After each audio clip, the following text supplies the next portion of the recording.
Okay, Ria. Is everyone hearing me okay? Okay. Joy, I think you are having audio issues unless let me mute my mic. 1 second. Are you hearing me okay now? Yes, I think so. Okay, great. I'm getting an echo though.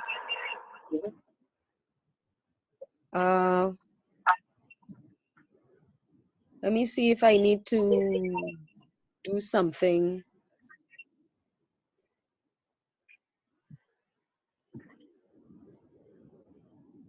I'm not seeing anything that, okay. All right, so let me just start. Thanks so very much, everyone. My purpose this morning is to talk generally about the Skills for Global Services project. So far, this project has been launched in January, and we have been meeting with a number of stakeholders actually from since last year. This is a project that has been in the works for a year and a half. The IDB team working with the Ministry of Planning and Development, and we're really very happy to see that we've gotten this far in implementation. The Skills for Global Services project really is one where we are trying to do something a little novel, whereby typically when you're looking at manpower planning, when you're looking at manpower strategy planning for a country at a macro level, typically you would try to understand where the skills gaps are within the nation. Within this particular sector, what we've done is that we've decided to switch it around a bit. Instead of doing a report where you go and you interview all of the training providers and you ask them what are the programs they provide, and then separately you go and you interview and you research all of the businesses and you ask them, well, what are the skills you need?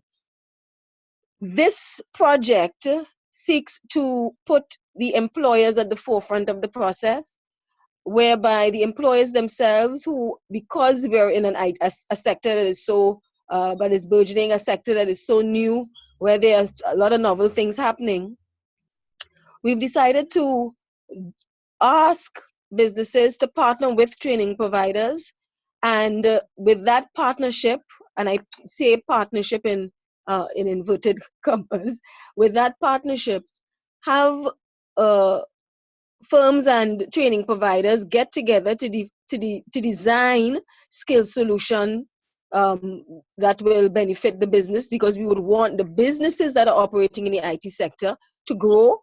We want the businesses that are thinking of exporting. We are looking at diversification of the economy, and we see that this sector is an important sector that would get us there. Of course, we recognize that human capital development is the heart of any kind of strategy for diversification. So this is just one area in which we feel that if we design a competitive process, we will be able to fund training solutions directly that will be directly aligned to the needs of the businesses. So this project really has a number of stages whereby we are really seeking for businesses and training providers to design their proposals, submit their proposals, and the winning partnerships, of course, will be funded and implemented. The implementation period for this project is a maximum of 18 months. And right now, we are currently in the design phase. We've had a consultation with businesses. This today is a consultation and with training providers. And we are seeking basically to ensure that the training providers, you understand what your role is going to be in this as you develop your partnerships. and to give an understanding of what the funds can be used for. Because we're looking at sector-specific skills, we would want the skills at a minimum. We would want there to be training and certification in technical skills. Because we are doing a project whereby, as it's skills development, we want to ensure that all that is the training that takes place is certifiable, so that if there are technical skills that are going to be technical skills that's going to be part of your solution, we would want those skills to be certified. We are also allowing for managerial skills as well as what we would call life skills or skills related to export readiness, because we recognize that for businesses that are at a particular level, we would not want those businesses to be to not have the opportunity to supplement the technical skills with the other skills that are needed for their employees and for the sector to ramp up. So that so that the technical skills, so that we have managerial skills, skills for export readiness, life skills. Those skills are skills that may not necessarily be certified, but we know, for example, the life skills in particular are skills that must be that may not be certified in order that it can be funded. Who is to benefit from this training? The training can be for the employees, for the unemployed. It can be for job seekers. It could be for recent graduates. And the funds can be used generally for training, particularly curriculum development and certification. And the funds can be used for equipment as well. This is a project that is new. It's a sector that is also new. So we would also want, I've made this a very flexible opportunity so that firms can design the solution in such a way that it will be down to their benefit. If, of course, your firms can include equipment or supplies in their training solutions, of course, it cannot be the majority of, take the majority in terms of the value of the cost of the proposal or the solution.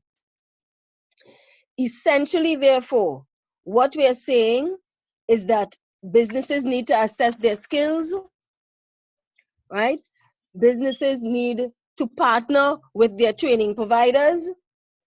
And as we are in the design phase where firms will be getting assistance, where we are now currently doing workshops and clinics, what's to happen is that proposals are to be submitted. All of the information related to the process is on the website, and the templates are on the website. And of course, the funds are, the proposals will be assessed, winning partnerships awarded. So in a nutshell, that's basically what this project is about. If there's a small firm, if there's a firm, there may be small entrepreneurs, there may be a coalition of small entrepreneurs.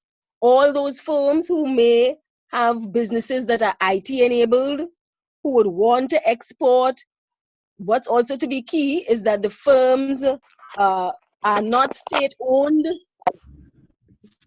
They can partner with training institutions. The training institutions, can partner with more than one firm, and the training institutions as well can be both local or international training providers.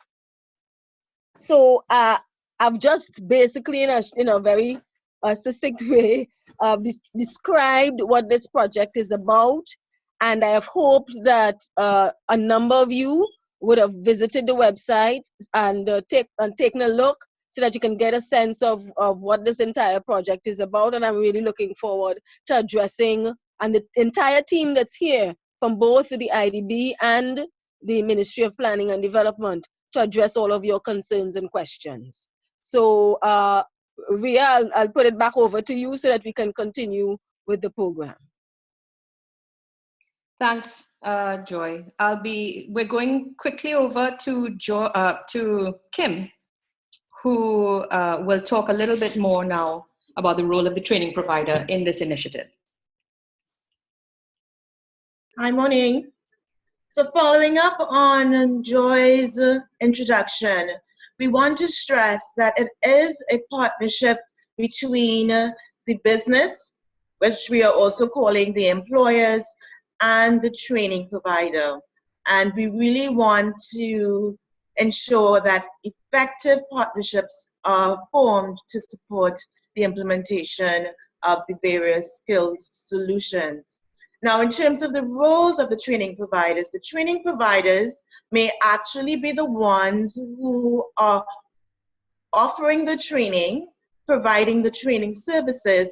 However, they may also be involved with respect to ensuring the implementation of the training plan. So, for example, if you are offering vendor qualifications, the training provider may not be the person who is executing those vendor qualifications, providing the online training, for example, or the face-to-face mentorship or on-the-job training. However, the training provider can also serve in the role of a project manager for the training services that are being offered and delivered. So in terms of the training that is going to be covered, as Joy was saying, we will be funding training for technical skills as well as life skills. However, we will also be funding training for the development of curricula, for the development and validation of new standards and assessment instruments, for the development of new certifications or the upgrading of existing ones, for the development of classroom or on-the-job training. We are going to be supporting both online channels as well as blended channels and face-to-face delivery channels. So there are multiple modalities that will be funded through the program, and we are really encouraging the training providers to be innovative as they consider delivery and supporting businesses to meet their training objectives. So we will also be funding recurrent operating costs. For example, if rooms need to be rented, if there should be travel allowances for students, those things will also be covered under the program. We really want the training providers to work hand in hand with businesses, because we understand that training providers will provide a level of expertise, can provide a level of guidance to businesses who are not in the business of offering training of skills development. So we are looking to the training providers to close that circuit and allow the businesses to really tackle their skills gaps in meaningful ways, offering training that is certified, offering training that is high quality. Now, in terms of the training, we will fund training that is quality assured. And so we are also really looking to the training providers to guide the businesses, to guide the employers, so that they can pinpoint and identify really quality training programs. So the training providers have a critical role in that regard, steering the businesses, steering the employers towards quality certifications and quality programs. At the end of the day, we want it to be win-win scenarios for all. So businesses should win in terms of augmenting their skills and the capabilities of their staff. We want the training providers to win by having, the added channels for delivery of quality training or supporting the growth in the training sector. But we also want the beneficiaries of the training to win in terms of having qualifications that they can then use not only in the here and now, but they can use for their future professional advancement and employability. And I'll be happy to take additional questions towards the end with respect to that partnering relationship between the training providers and the businesses. I'm sure that you have questions related to effectively managing that relationship, and I'll be happy to take those questions at the end. Okay, thanks a lot, Kim. We will move straight on to Jeff, I believe. Yes. And Jeff is going to take us through now, discussing at greater length, this partnership between business or organizations and training providers, which is a new approach that we're considering here, as well as some of the options for filling the skill gaps that will be outlined, of course, the ultimate goal of this program. Take it away, Jeff. Thank you very much, Ria. Does this work for you? I've tried to share a presentation, so it should be appearing on my screen and you should be able to access it. Can I just check that that's working okay? It is. Great. Okay, lovely. Okay, so I'm just going to take you through a few slides which are very similar to the ones that I presented when I was over in Port of Spain, explaining how this initiative would work and what we're looking for, to the employers who were coming along to start thinking about their training proposals. It's Skills for Global Services. I've tried to stress here it's a partnership of firms and training providers. This idea of an approach which gave employers, if you like, the centre stage for developing training proposals was based on some experimental initiatives that took place in the United Kingdom some years ago and have been trialled in other countries as well. Because there was a very clear view from employers, particularly employers in cutting-edge industries like IT, where traditional training programs were not keeping up with the changing needs of companies, that a more demand-led approach was actually required, a more responsive approach, an approach that was based more on small niche needs that met the needs of particular businesses, rather than training programs that took some time to develop and produce, and the results were not immediately forthcoming in a way that was responding sufficiently to the needs of the businesses. And I suppose that what happened, first of all, was that there was concern that this would mean an undermining of providers' positions in the skills infrastructure. But I just want to reassure everybody that actually very much the reverse took place. And the reason for that was that in many cases, employers thought providers were not producing the kind of training programs that they actually wanted. But actually, when they engaged with those training providers, they sometimes found that things were already there that were relevant to their needs.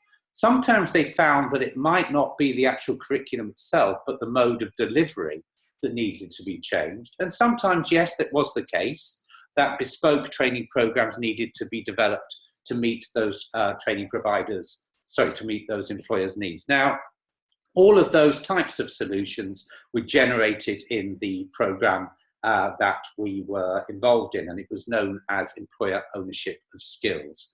So one of the requirements of this particular initiative, although it is based first and foremost on employers identifying what they require, the philosophy behind it is one of partnership, which involves training providers. Not exclusively necessarily training providers based in Trinidad and Tobago, because clearly a demand-led approach might lead companies to want to source the ultimate training solution from somewhere else. But nonetheless, the idea of partnership is very central to what this is about. Now, if there's a panel to meet, a panel of international experts to determine which particular proposals are supported. And you will see, actually, if you look at the Global Services website, a list of different criteria that are being applied to judge which of those proposals will be successful.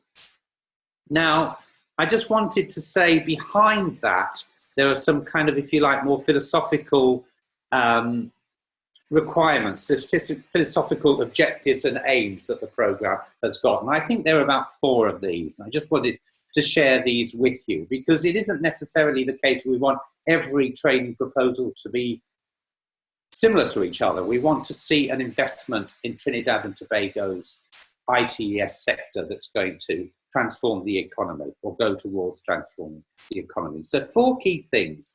First of all, clearly, we need to have well-informed and well-designed training proposals. Well-designed to meet the needs that are expressed, but well-informed because we can see that there is an unbroken thread between the articulation of the skills needs of the businesses and the training proposals that are being designed or delivered in order to meet those needs. Secondly, we need some confidence that the ITES sector will grow as a whole as a result. Grow as a whole in terms of contribution to GDP, grow as a whole in terms of the scale of companies or the number of companies within the economy, grow as a whole in terms of the labour force that was acquiring those skills.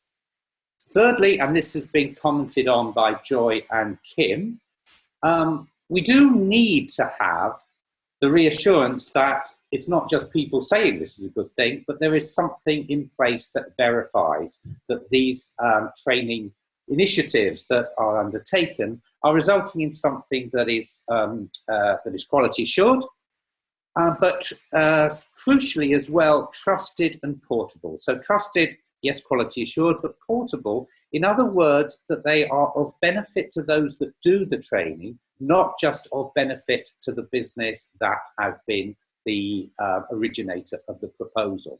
Because what we're trying to do is to create a labour pool of skilled workers who can move from one company to another, supporting the development of the sector as a whole. And it's not just, therefore, not just about the individual companies that generate the proposals.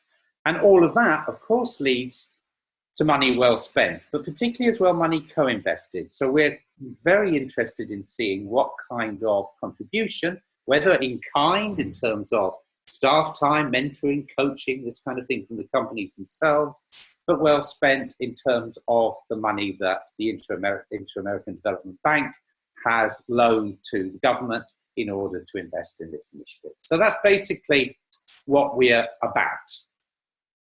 So what are the options in terms of filling the skills gaps? Well, I mean, basically what I tried to get over to the employers when I met them is that basic possibilities come into 2 categories, really. I was a little concerned that maybe businesses would just simply say, we are looking for short courses that meets our interest that we can find on the internet, and that's all we're going to go for.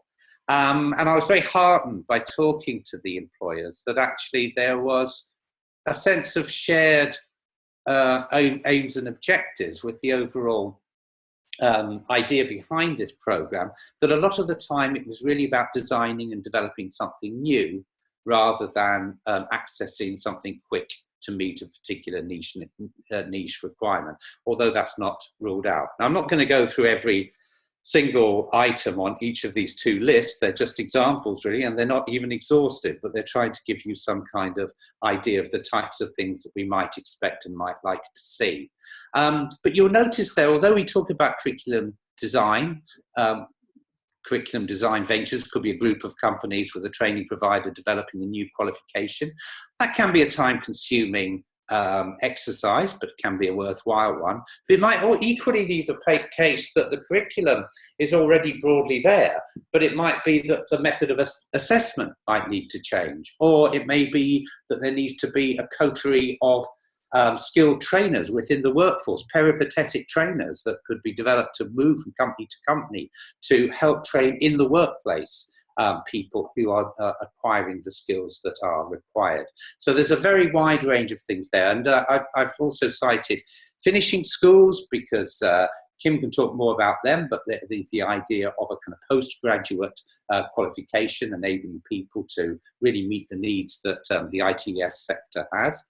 And of course, because it's something very close to what the business's actual area of core competence is, gamified training, gamified assessment, using computer games in order to help acquire the training and, acquire the skills or to undertake the assessment would also be something of use and interest.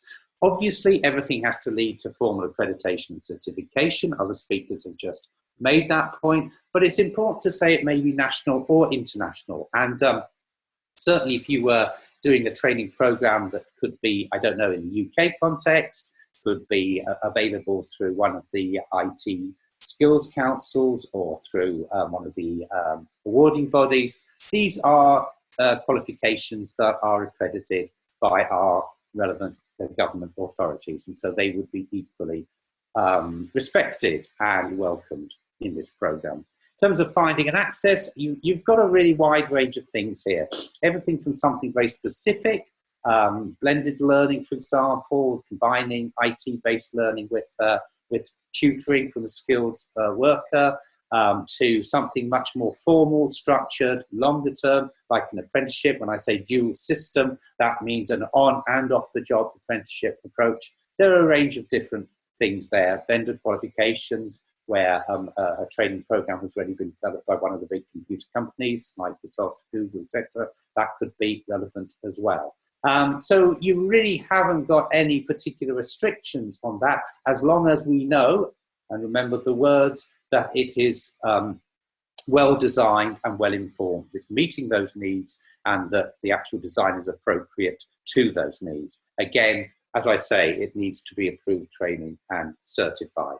Okay, you'll see things like MOOCs there. You'll all know what a MOOC is, massive open online course available through a number of universities. They are usually paid for, but increasingly popular, particularly in the area of IT.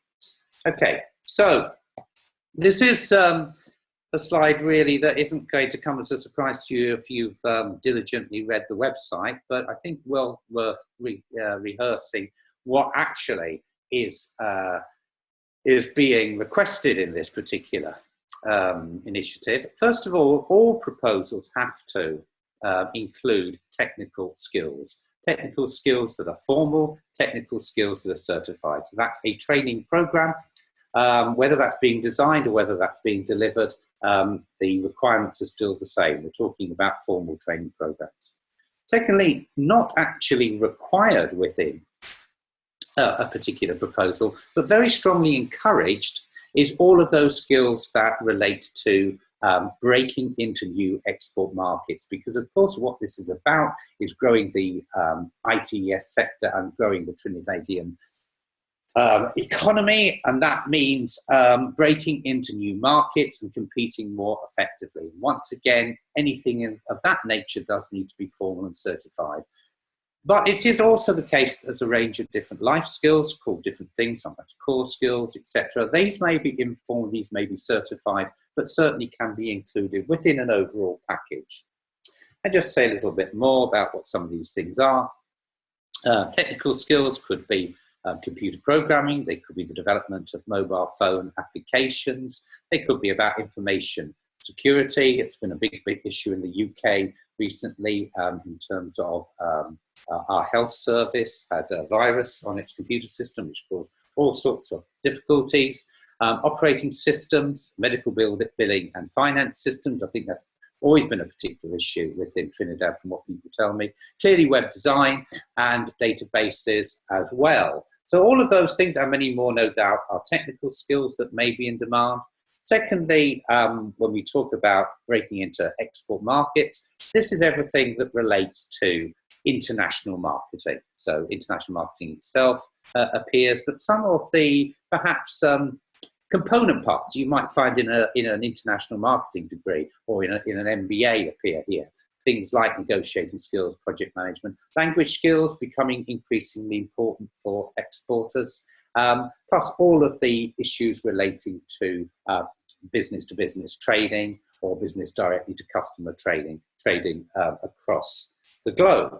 And then finally, what did we mean by life skills, well, team skills, business communication, conflict resolution, some of the soft skills they're sometimes called.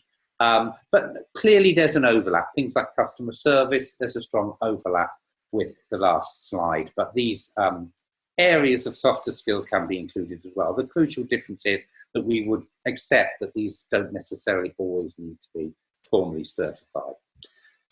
And then finally, I think there's an issue just about the permutations of partnership that we're looking at here. Now you'll see on the left-hand side that the progenitor, if you like, of the training programs will be businesses themselves. That could be a single business, larger business, or it could be a consortium of smaller businesses under 10 employees, or it could even be a business association that represents a range of different companies in a particular niche within the overall ITS sector.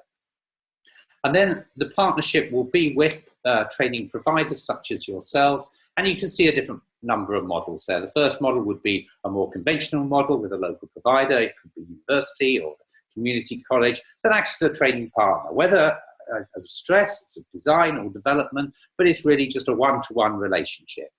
However, we've had a lot of interest from businesses within Trinidad and Tobago who want to access some of the more international training provision that is out there. And in these circumstances, there's two basic models.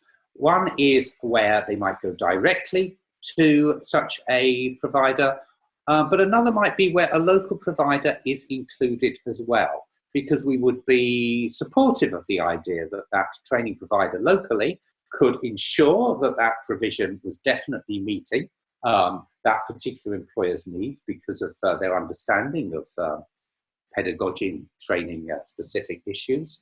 And it also is a good thing for Trinidad and Tobago because it helps build your capacity for the future, because where there might not be training provision currently available within the islands, it could well be something that could be developed in the future. And then the other model, where the local provider basically acts as a broker. I'm particularly thinking about a university here, which might have good links with other universities overseas and be able to help the employer source the appropriate type of provision and also be able to say that that meets the particular needs that that business might have. So those are the types of models that we would expect to see. I think that's pretty much the types of configuration that there are, but colleagues on the team will be able to help if there's any specific other opportunities or other permutations that might be relevant to that partnership model. Okay, so that was really it. Any questions or reflections? I'm happy to take one or two now. My knowledge of the more technical details is limited, so I'd go to the team on that. But I hope that gives you a kind of introduction, if you haven't already had it, to what we're about here and what we're trying to achieve. So be very happy to talk to you further on this. And please, if you're working closely with employers already, which I hope many of you are, you'll have a further opportunity to talk to myself and the other consultants on this program at a web link session next week. Thank you very much. All right, thank you very much, Jeff. We've actually just come to the end of the informational session, if you will, and we've dedicated, Jeff, if you can just unshare the screen, that would be great. Thank you. We've now come to the Q&A portion of it. We've dedicated about 45 minutes or so for questions and answers.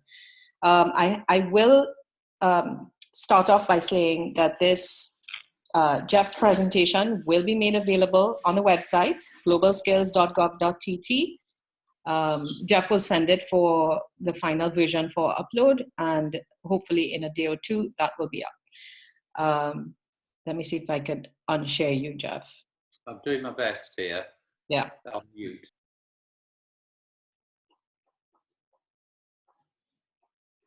Excellent. All right, so how are we going to moderate the Q&A? We have Joy is going to come back on, and Joy will be the central point for this Q&A session. Joy already has a set of questions that you, thank you very much, have been sending to Tennille. And so she will start off with those. If there are any questions that come from those questions, please feel free again to send to Tennille during the discussion, and she will feed to Joy as we go along. Joy may or may not be able to handle all of the questions on her own. If she cannot, she will hand off to the appropriate person who can give a little bit more insight or better insight into that specific area. So I'm going to hand off now to Joy, and she will take it from there.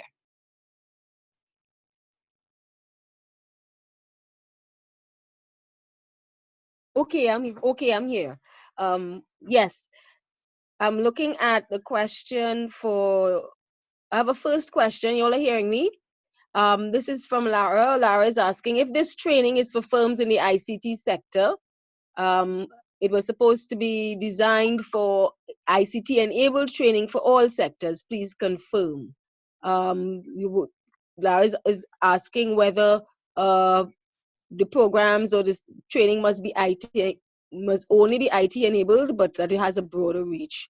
So, okay, you all are hearing me. So yes, when we talk about the IT enabled sector, this is a very important question. Our first, when we were designing this program, we were very cognizant of the sector itself in terms of how do we define what the IT-enabled services sector is. And it's very broad. And whilst we know that there may be training solutions for specific niche areas, as Geoff would have mentioned, relating to IT in particular, we've also recognized that when we say IT-enabled services, it's really any business or any for any business that is using IT as its core to enable its services.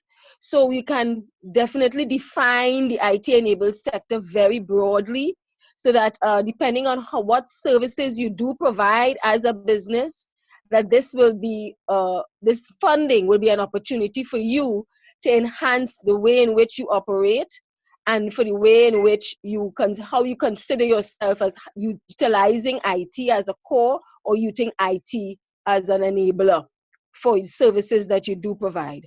Ria, I would want you to go back to the last presentation we had done, where you made a very great distinction between the core IT services industry and the IT-enabled, what we call the IT-enabled service business profile.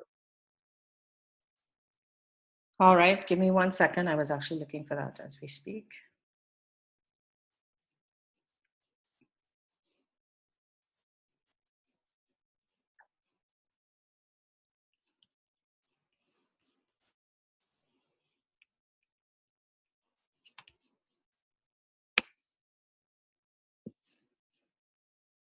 All right, so skills in focus. So when we discussed this at the first clinic, or at the clinic rather, it was very interesting that this question came up, number one, but two, that we could not disconnect technical skills from what we call, as Geoff pointed out, non-technical skills.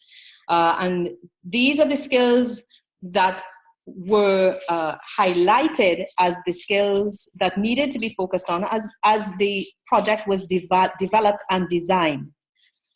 Interestingly enough, the technical skills that were highlighted were in the area of course, software development, computer networking, and so on and so on. But equally as important were highlighted were issues of negotiation, export development, even customer service, support in developing partnerships and supply chains, supply chain management, and so on. Those skills are secondary type skills, if you will, if you have to look at the core IT area, but equally as important to be able to enable the technical skills, competencies, or the realization of the business model within an ITES industry. So that's just to highlight that. Back to you, Joy. Lara, is that all right?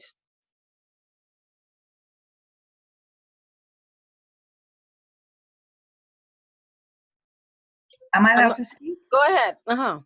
Okay. So my question was, I understand that the training has to be IT enabled, the training itself. I did not understand, and I'm still not clear, that that was mandatory, which is what Jeff just said, that there is an IT industry recognized qualification at the core of the training, and that life skills training was an add-on. I understood that life skills training could be done as a standalone, albeit enabled by IT, but as a standalone design proposal.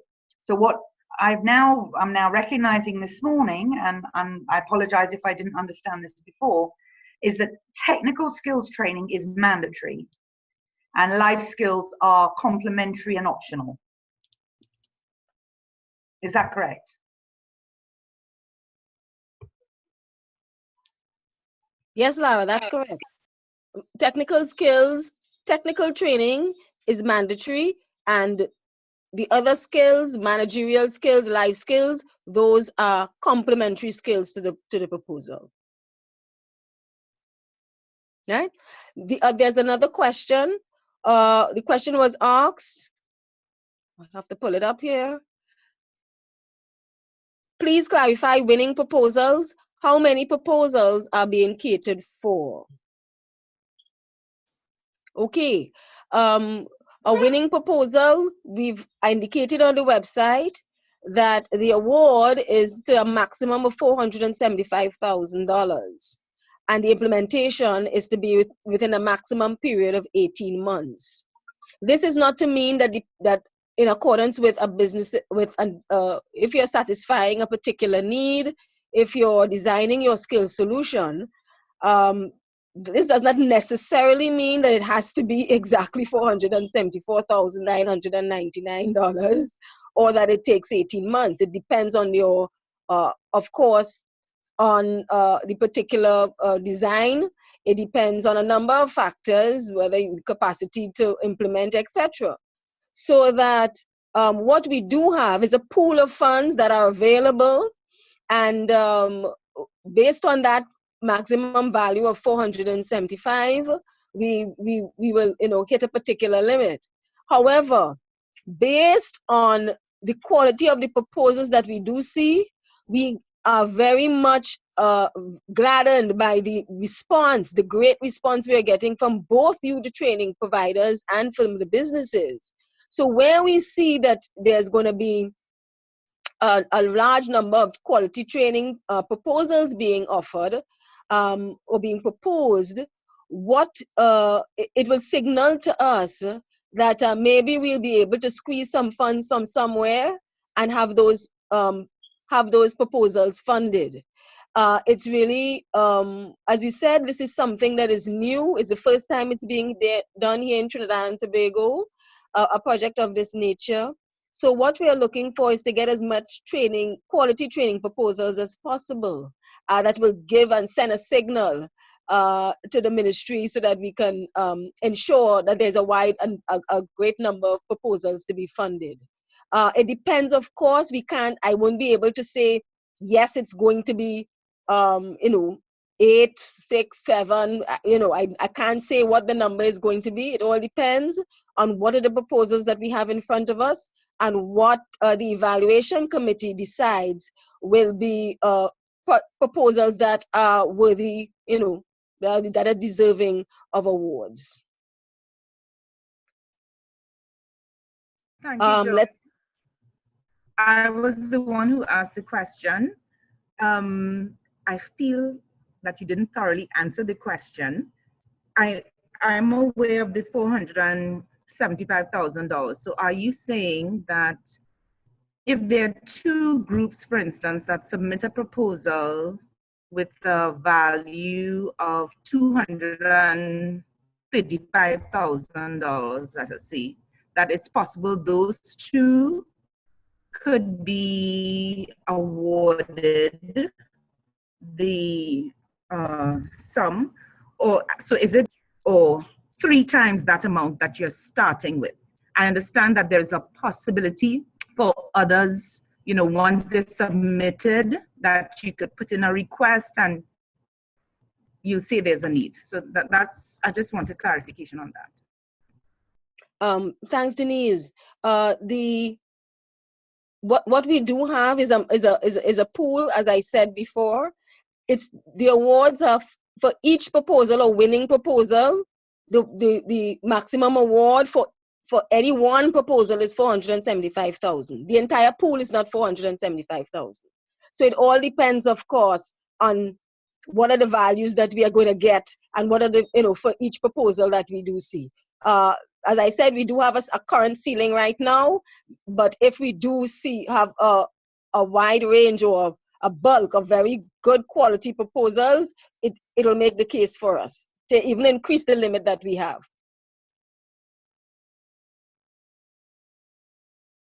Let me see if I can get some other questions.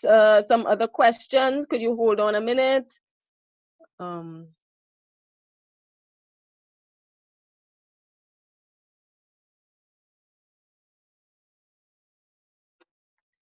Okay, I'm saying, you all hearing me?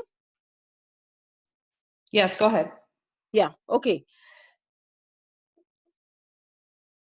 Confirm, has we confirmed eligibility with firms submitting letters of interest? Just to let you know that we do have a rolling eligibility at this point. Firms can submit their letters of interest up to June the 16th. Up to June the 16th, after which time they would have to submit a proposal. All that is required with the letters of interest is that you be a firm that is not state-owned, that you be in existence for for at least 10 months. Sorry, senior moment. That you be a firm that is in existence for that you're at least 10 months old. That's all that's required in terms of eligibility. So as you see, it's pretty open. So once you've shown that you are legally registered, and you're basically eligible to continue and to submit a proposal. The other question is, can firms with less than 10 employees apply independently? Let me let Kim take this question. We also have an adjunct question here. If firms with an overall international staff base of over 10 employees, but with a local staff base of under 10, be eligible? So Kim, I would want you to address these 2 questions. Can firms with less than 10 apply? If there is a firm with an international staff of over 10, but with a local staff base of under 10, would these firms be eligible? Thanks, Joy. Kim, take this. Now, as Joy initially mentioned, this is a competitive process. Proposals will be evaluated, and there are a number of evaluation/selection criteria. So with respect to a firm with less than 10 employees, we're encouraging smaller firms to form coalitions. The reason for this is because the larger the coalition, the more likely that you will have greater impact, the more likely that you will have larger spillover effects, for example, which will then make your proposal more competitive. Since it is a competitive process where, as Joy mentioned, we have a pot of funds, but it's not limitless funds, we would like you to, as much as possible, try to, if you are a smaller business, to form coalitions to strengthen your proposal and increase your chances of being one of the winners. So, as Joy also mentioned, this is a new undertaking on the part of the Ministry of Planning. So we are trying not to be overly prescriptive and rigid. but we do encourage you to, as much as possible, consider how you can put forward your most impressive proposal. And if you can find strength in numbers, we definitely encourage you to do that because you'll be more competitive that way. Does that answer the question? For whomever put it forward? Yes, Kim. However, there's the other part of the question that dealt with if you have an international firm that with over 10 employees, but the local-based firm with less than 10. Okay. Well, if you have an international partner with more than 10, then yes, you're considered in what we call option A. I'm sure everyone has visited the website, and we have two options with respect to proposals. Option A for firms with more than 10 employees, or for coalitions where at least one firm has more than 10 employees, and option B would be for coalitions with less than 10 employees. If your international partner has more than 10 employees, then I would, speaking very cautiously, say that you can apply for option A.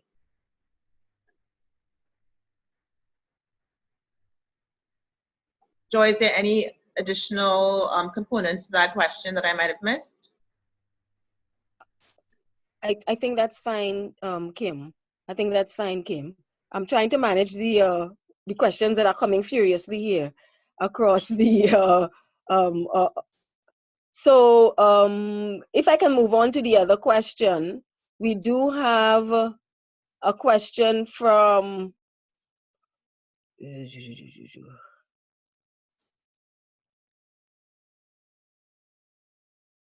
is there any consideration for hardware-enabled ITES training? There's nothing that debars this from happening. Timmy, is that the question? Is that what you were wanting to have asked? If there's hardware-enabled IT training, no, I don't believe that is something that is debarred. It would be allowed. Next question.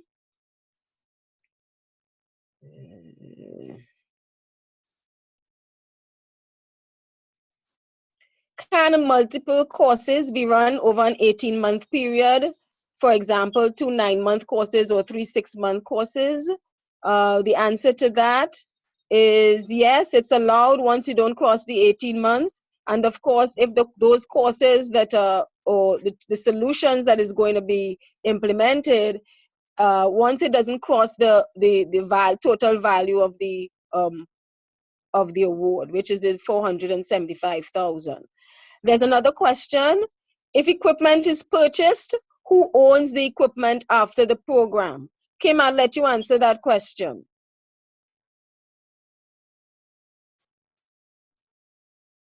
Hi again. Any equipment that's purchased will be the property of the Ministry of Planning and Development. It is possible during the negotiation and the setting out of the contract for provisions to be made for the ministry to donate equipment if the ministry deems fit. However, that would be agreed upon during contract negotiations.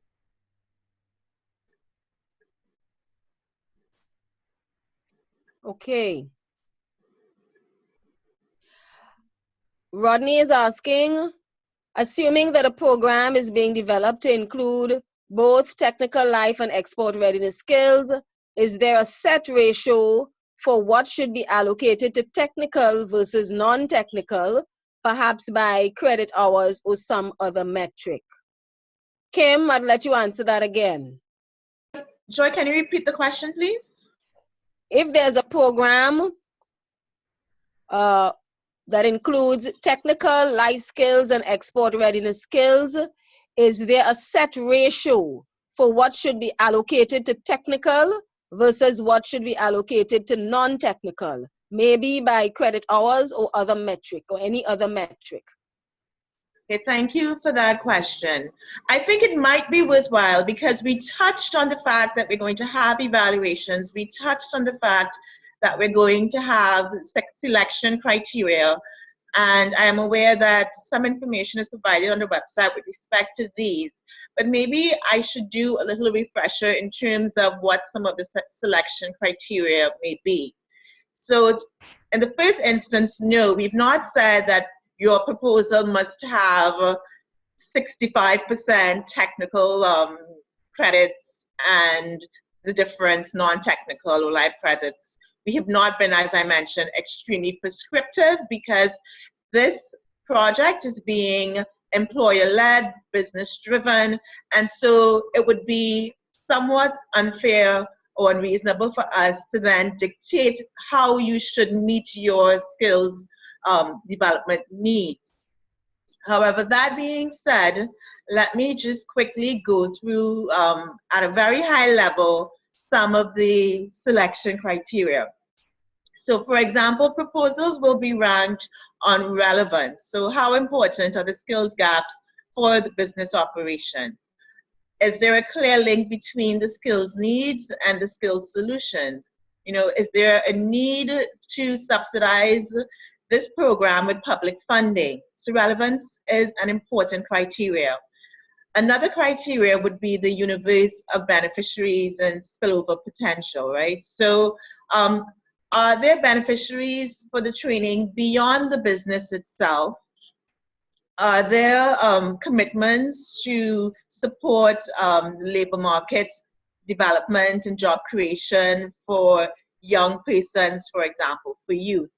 Does the partnership, as I mentioned earlier, involve more than one employer? Is there a merging of firms? Is there a transferable component to the skills and training that you are offering? So the universe of beneficiaries would be another selection criteria. Of course, how well your project is designed and how easy it is for us to evaluate the link between need and solution will impact how you are ranked in terms of the proposals. In terms of cost efficiencies, are the costs per trainee reasonable, for example? Is there good value for money in terms of your proposed skills solutions? Quality assurance is another selection criteria. You know, are you offering training from reputable industry vendors? Are you offering training from reputable institutions, or are you offering training from what could be perceived to be a diploma mill, for example? That will impact selection criteria. So as in synopsis, what we're looking for would be relevance. What we're looking for, the universe of beneficiary spillovers, project design, costing, value for money, quality assurance. Sustainability is something that we'll also be considering in terms of our evaluation. But we're not going to be sticklers to say you must have, this type of technical training versus that type of technical training would give you more points or impact our assessment. Does that answer the question?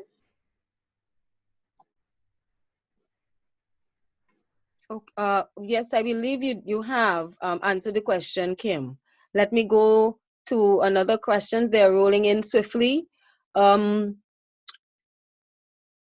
there be anyone on board to assist with the writing of proposals? And the answer to this is that we do intend to hold a clinic specifically on the writing of proposals. It's going to be scheduled the week of the 11th. Most likely it's going to be on the 12th. Please stay tuned. We'll update you on when that will be held, and we'll be doing it also virtually. So just stay tuned and we'll get back to you very shortly. It's now been planned on what are the things to look out for when you're actually writing the proposal. So that's something that's coming up. Next question. Joy, let's also add that we will be having the one-on-one sessions with businesses. Yes, and there's one-on-one sessions with businesses. That's going to be happening next week on Monday, Tuesday, and Wednesday. So those are some one-on-one 30-minute consultations. Yeah? Yeah. Yeah. Chitrax, do we need to give a breakdown of spending in the proposal? Yes, you do need to give a breakdown of spending. It would be one of the areas that is going to be assessed, of course, is whether there's value in terms of looking at the cost-benefit analysis of the solution that you are proposing. And we would want to see that breakdown because we do have a stipulation for equipment. If it is your solution includes the cost of equipment, that equipment should not exceed 30% of the total cost of the proposal. Also to note, if it is that you're also going to be including what we would term minor civil works, there may be something that needs to be wired somehow to facilitate training. Once it's something that is going to be definitely show a direct link between that particular work and the training itself. It's minor, what we call refurbishment work, that cannot exceed 15% of the total cost of the proposal. And I would want you to definitely look at the call for proposal instruction document that's on the website. You would see all of these eligible costs identified. You will see what's eligible, what's not eligible. And just to let you all know that we are not going to be funding construction of a classroom, or anything of that nature. So really and truly take a look at the instruction document. There are some restrictions as it relates to the type of costs associated, cost and eligible activities under the program. And so therefore you must show the breakdown of those costs when you are putting forward your proposal. Joy, if I may add, in addition to the call for proposal instructions document, there are a number of annexes that accompany that document, one of which is the proposal template. In terms of the budget, there's actually, within the proposal template, a format for how costs should be structured. So you actually have guidance in terms of how you lay out your costing for your solution. Yeah, that's great. Yeah. Here's another question. Can funds be granted to an overseas account if you are a U.S. company, but you have a local office and you would prefer not to commingle the two entities? So the question is, can funds be granted to an overseas account? Kim, I'd like you to answer that question. No, funds will not be sent to an overseas account. We are asking that companies open a new account locally for that very reason. Sometimes it's hard to track funds if you commingle your normal operating account with this project account. So we are strongly encouraging businesses / partnerships to open a new account, and funds will be transferred into that new account. Okay, thanks, Kim. Here's another question. If an institute does not have a business, is there a list of businesses to match with the institute? Kim. So if I understand the question correctly, the training provider is asking us if we can propose businesses for them to approach to partner with. Is that the question? Yes, or is there an existing list? As of now, it was not our intent to be matchmakers in that regard. Granted, we've coined this project as Employers Owning the Skills Agenda. And we definitely do encourage training providers to go out there and to, if they have businesses in mind, to encourage these businesses to partner and put forward a proposal. However, that level of hand-holding where we're disclosing the information of businesses is not part of our current construct. If businesses come to us and are asking for guidance in terms of steering them towards a training provider, I'm sure we can work with businesses in that regard. But as of now, Joy, are we aware of any businesses that has asked us to put them on to a training provider? So far, no.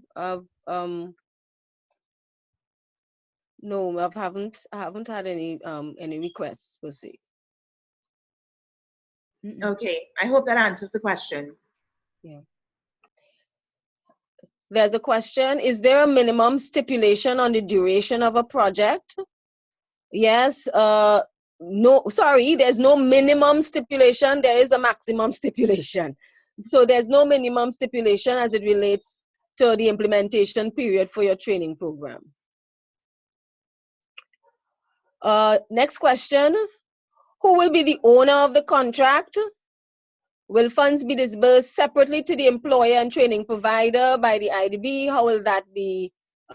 Okay, so just to answer the question, a contract will be signed between the Ministry of Planning and Development and the lead entity, so that when you're submitting your proposals, you have to identify, because remember, what we are doing is that there may be individual firms submitting proposals, there may be coalitions, there may be business associations.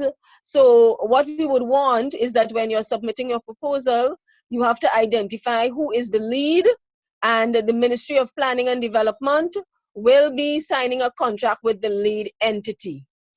When it comes to the disbursement of funds, as we said, we would want for there to be a separate bank account, a bank that will need to be opened so that the funds will be disbursed into that account. Firms, partner firms, coalitions, the training providers, you are free amongst yourselves that the partnership can decide who will be lead, the partnership can decide where the funds are going to be held. That's going to be an internal issue that you, the training provider, will have to broker with your partner. So that those administrative arrangements will be something that you will have to take care of with your partner in terms of determining who will get the money, who will get the funds. All you'll have to do, of course, is to just inform us. And Kim, I think there may be, we will be just only wanting in writing, of course, signed by more than one entity, that this is the lead and that the account and the disbursement is going to be going into so and so's a particular account, and it to be recognized or signed by all parties therein. Yes, that's true, Joy. So we will leave it to the partnership to decide on who the lead will be, and we will leave it to the partnership to decide which entity is going to open the account. However, we will want in writing that all parties agree to the administrative arrangements.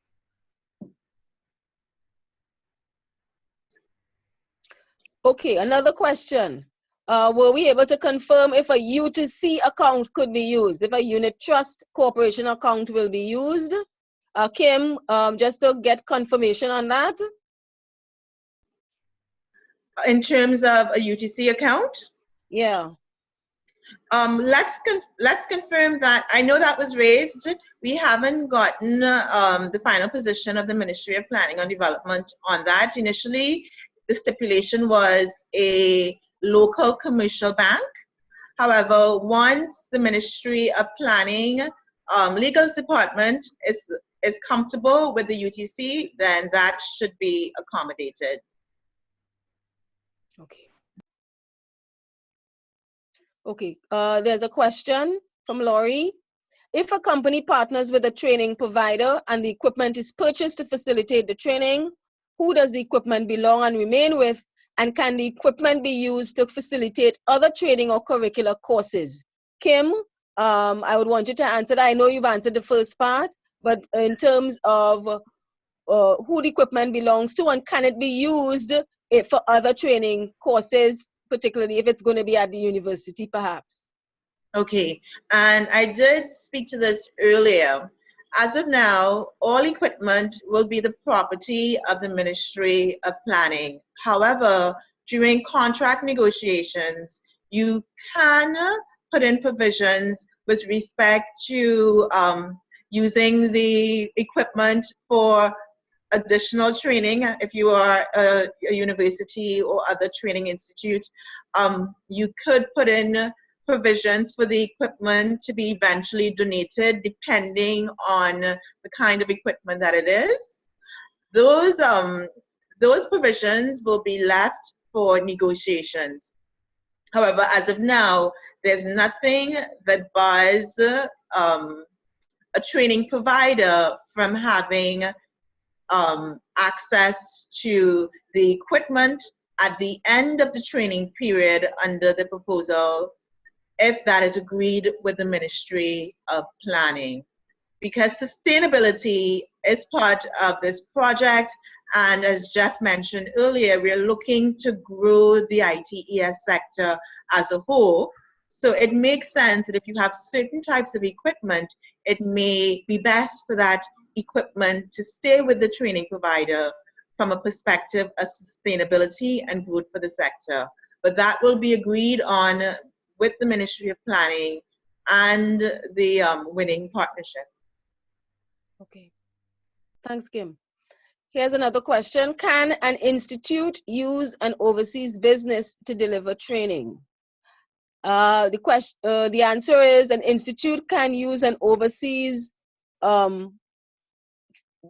another training provider to deliver training. Yes, there can be solutions being done by both, by a business as well as more than one training provider. We know that there are some institutes that would have its international connections, that there would be some local institutes that would have its international counterparts, so that we do encourage as far as possible that however the solution is going to be designed, that the training providers use all the agencies as it can to deliver on the solution for the benefit of the sector. But of course, there must be a business in partnership with the training providers. Okay, Joy, if I could just jump in, because at one point Ria had asked me to speak to helping persons understand industry certifications as well as vendor qualifications. Yes. So, as you're aware, there are training providers who will be traditional learning institutes like the UE, the UTT, that will offer accredited and approved programs that we are very familiar with. However, we are also aware that the ITES sector is very dynamic. There are a number of novel and niche training programs that we may not be as familiar with in Trinidad and Tobago. So that would cover industry certifications, for example, and vendor qualifications. And I am assuming that the person is speaking to these kinds of certifications that are offered by international bodies, international entities that cannot be found locally because of the nature of the training. In this regard, we do support training that is highly technical, not necessarily mainstream, once that training is quality assured. Going back to some of the original points that we made earlier in the discussion. You want to have quality assured training, so once you can show that these programs are of a certain quality standard, then you can feel free to use them. However, you will have to justify their standards and their quality in your proposal.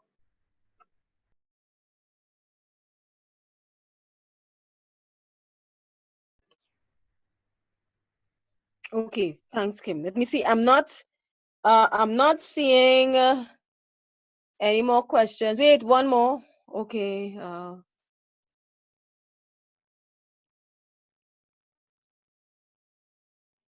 Can a bank account be opened once the awards are announced? And will we get some help to open a local account?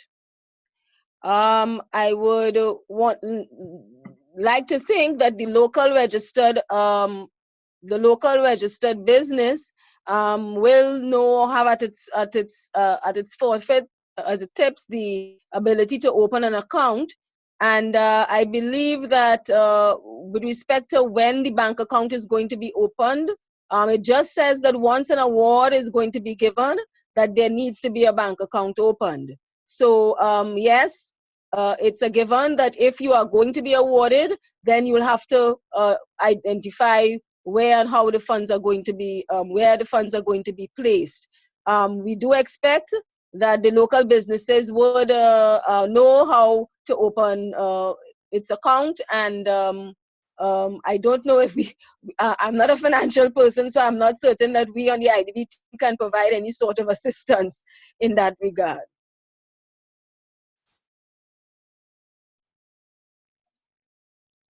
There's another question.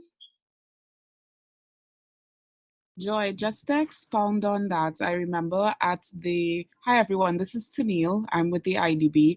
I remember at the clinics that we had in May, a similar question was posed, and there was a response from a member of the team indicating that the contract would also help clarify with the financial institution of choice, especially in regards to the large sums of money that would be transferred from the ministry and the IDB. So I think that is what the question is leaning towards in that regard, with regards to assistance.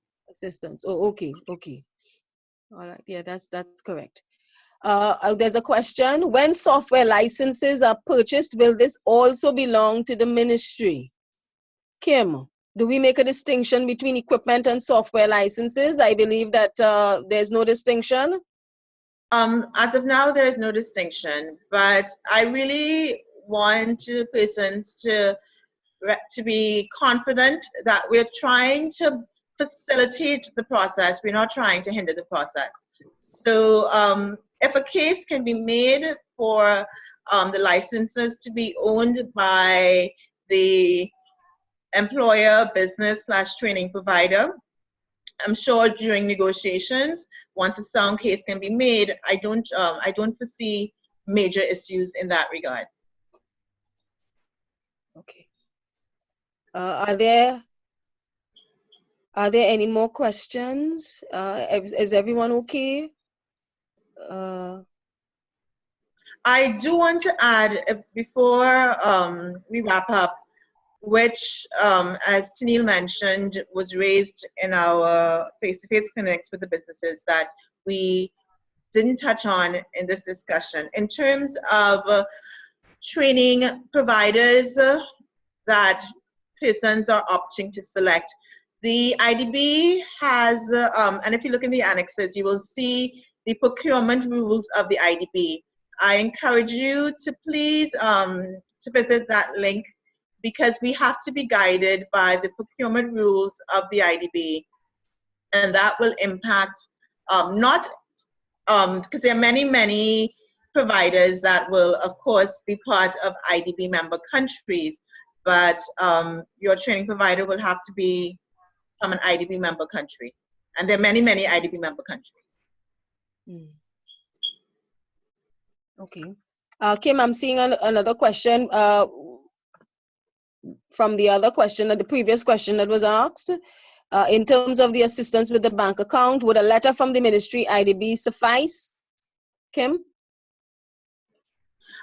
As far as I'm aware, there are a number of documents that you need to open a bank account in Trinidad and Tobago, and I'm sure that the source of funds you will need to stipulate the source of funds that will be coming into the account. So yes, a letter will be one of the documents that will be required, but it will not be the only one that's required.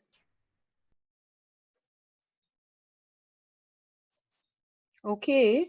I think we're kind of getting close to our we're moving quite nicely in terms of our agenda. We're almost to the just a few more minutes to the end of this session. Is there anyone who has any burning issues or questions that they would want to raise at this point? I think we've covered a nice range of questions as it relates to the program and the project. Ria, is there anything that you think you may want to say at this point? Let's get your feedback. No, I think we've done we've exhausted many of the questions, and I appreciate it very much. Again, as everyone has talked about, this is very new, and I just wanted to highlight. I was writing out some of the responses that were given at the clinics, and while the clinics was by no means an exhaustive list of all of the training needs that participants likely submitting proposals actually need, I just wanted to highlight 4 major groups of skills development opportunities that are facing us right now from that group of, I think it was between 60 and 75 participants over the course of the 2 days, by almost majority, I would say 75% or so of the firms needed core software development skills, DevOps in particular. Many of them have, as a question came out this morning, many of them have overseas resources that they second, that they contract, that they outsource, and to be able to build that vibrant industry of ITES skills based in Trinidad, they need to be able to upskill the level of potential employees out there. So by far, the biggest skills gap was in fact in the area of software development and DevOps. Second came media and communications, and in particular animation. There's a growing and vibrant animation industry, fulfilling an expansion of the media and communications landscape in the country, and so that came out as important skills that we need to be able to harness. And then there was, again, this is an economic diversification opportunity for Trinidad and Tobago, and it was very heartening to see that inside of there as well was a skills in the area of export reach, learning about new jurisdictions, learning about new territories, cultures, languages, barriers, and how navigating the negotiation process and so on.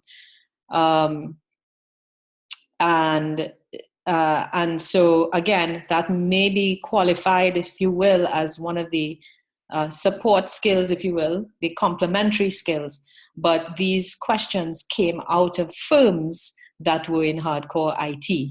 So again, at the ITES ecosystem included that. And then the fourth one was in the area of digitization and to produce scale.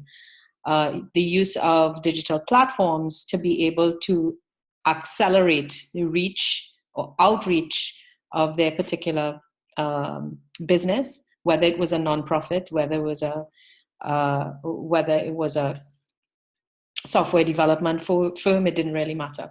So these are the kinds of areas that came out in the skills workshop, and if they're helpful, to the extent that they're helpful in helping you align yourself in your various departments and focusing on the kinds of courses within your database or data bank, I hope it helps.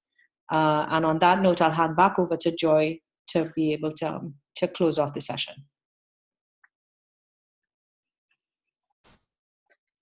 Thanks, Ria. Actually, I got 2 additional questions.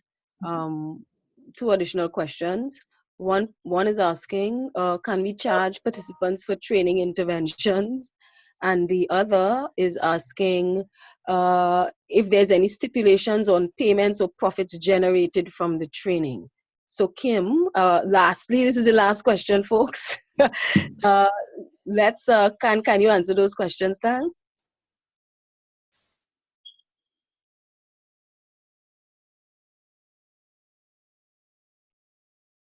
Kim, your mic is off. Sorry. Yes. So it's a two-part question. The first part of the question, remind me, asks what? Can we charge participants for training the training intervention? Can we charge? So let me handle that part first.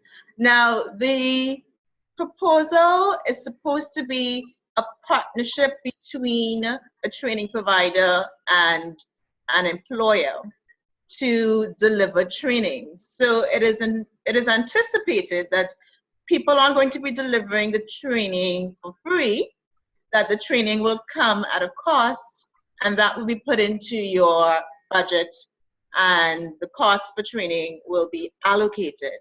So if it is the case that in the partnership, the training provider is actually delivering the training, then it follows that the training provider will be paid via the costing for that training.